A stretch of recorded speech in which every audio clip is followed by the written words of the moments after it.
Hi friends, this is 5 Minutes Tech YouTube channel. Here is Samsung Galaxy A23 smartphone.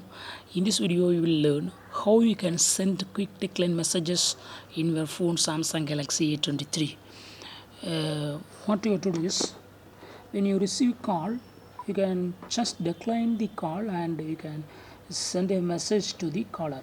See here, I receive a call and I don't want to attend this call, and for that what I got to do is, if I want to send a message, just click on send message here.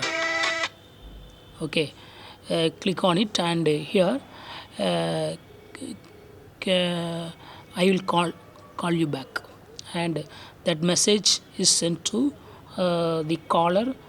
And see here, I have received that message in another number. I will call you back. Okay, so in this way you can easily send a quick decline messages if you don't want to attend the call at that moment. That's all friends. Thanks for watching. Bye.